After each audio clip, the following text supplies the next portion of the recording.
tarde, meu nome é Margot, sou professora do primeiro ADM, professora de Ética e Cidadania e também orientadora educacional aqui no IPEC São Mateus. Primeira pergunta: que tipo de vocabulário é mais adequado para construir um currículo?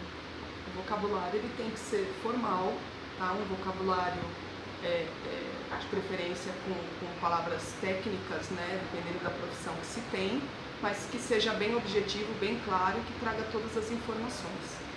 Segundo, em sua opinião, o currículo é o fator mais importante na hora da contratação? Ele é um dos fatores, né? Obviamente que ele acredito que ele seja o primeiro fator, porque para a gente ser contratado numa empresa, o primeiro fato que ocorre é o envio do currículo e será feita a análise desse currículo para ver qual a sua formação, quais são os seus dados pessoais, qual é o seu interesse. Então ele é a porta de entrada para uma vaga. Terceiro, o indivíduo sem experiência técnica, porém que saiba falar outros idiomas, está mais qualificado em comparação a outro que tem um conhecimento técnico, porém não consegue falar outros idiomas? Eu acredito que quem tem a experiência técnica, dependendo da vaga, tá? Tenha mais experiência, a não ser que a empresa peça alguém, apenas um tradutor, enfim, alguém para trabalhar com a questão de línguas e não com a experiência técnica, porque isso que é o diferencial, dependendo do cargo que se ocupa. Por exemplo, se fosse uma vaga para assistente administrativo, enfim, que solicitasse o técnico em administração, então o que contaria seria o técnico e não a questão línguas. Eu acho que seria um adicional. Quarto, ter um currículo incorreto, mesmo sendo qualificado para o cargo, influencia na hora da contratação? Ter um currículo incorreto? Eu acho que o currículo, se ele está incorreto, talvez você não esteja nem adequado para aquela função, para aquele cargo que você está concorrendo. Então eu acho que influencia sim. Por isso que é tão importante o seu currículo ele ser bem claro, bem objetivo e correto.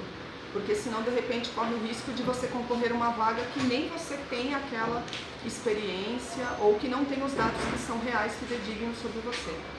Quinta, entregando um currículo pessoalmente ou por e-mail difere na hora da contratação? Não, eu acho que depende da exigência da empresa. Se a empresa quer que o currículo seja enviado em mãos, enfim, que ele seja impresso, então você vai entregar impresso. Eu acho que depende da exigência da empresa, que hoje é muito mais comum nós vermos as empresas solicitando que seja enviado por e-mail e não impresso. Então eu acho que vai da exigência da empresa mesmo. Professora, conta um pouquinho mais da sua experiência em entregar currículos. Nossa, já entreguei muito currículo, viu?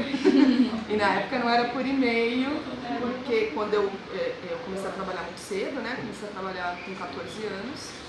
E nessa época eu não tinha computador ainda. Então assim, tinha assim a máquina de datilografar, então a gente fazia o currículo e vai entregar a minha idade, né? Fazia o currículo na máquina de datilografar e entregava, na verdade assim, ia muito nas agências. Então, principalmente lá no centro de São Paulo, tinha muitas agências, pegava os currículos, ia nas agências e entregava. As empresas que solicitavam, a gente via as vagas pelo jornal, né? Então lá tinha enviado o seu currículo, a gente enviava pelo correio. E também peguei essa fase mais atual, né, com a tecnologia de envio de currículo por e-mail, tá? E também de preencher, né, fichas em alguns sites que solicitam isso, para que você deixe um banco de dados, para que a empresa entre em contato com você. Então já era dessa forma que funcionava e hoje um pouquinho diferente. Professora, fala também um pouco sobre a ética profissional. A ética profissional, bom, a ética, sou suspeita para falar, né? É essencial dentro da profissão. Qualquer trabalho, né, que a gente vai executar, é importante a gente ter essa postura de respeito, essa postura de seguir as normas, as regras que existem dentro da empresa. Então o código de ética ele está presente, né, em todas as empresas e é importante que eu conheça. Então a questão do respeito para com o outro, de como eu devo me portar dentro da empresa, de seguir as normas que estão ali dentro daquele ambiente, isso tudo faz parte da ética e é muito importante. Obrigada, professora. Ai, que